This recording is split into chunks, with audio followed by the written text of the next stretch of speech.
Hi, this is Bob with MarineMax Lake of the Ozarks. I'm here with you on a trade that we just brought in.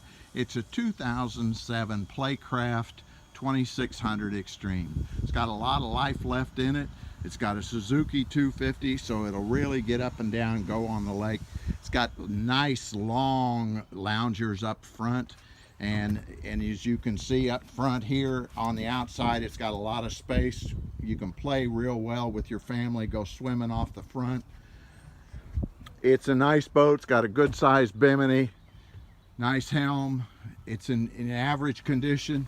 It's got a Garmin fish finder, or a Garmin GPS, and a nice Kenwood stereo. So should be something nice for your family. 600 hours on a Suzuki 250. It's all checked out and ready for you to go. So if you want some more information, give us a call. My name is Bob. MarineMax Lake of the Ozarks, 573-606-3212. Thanks.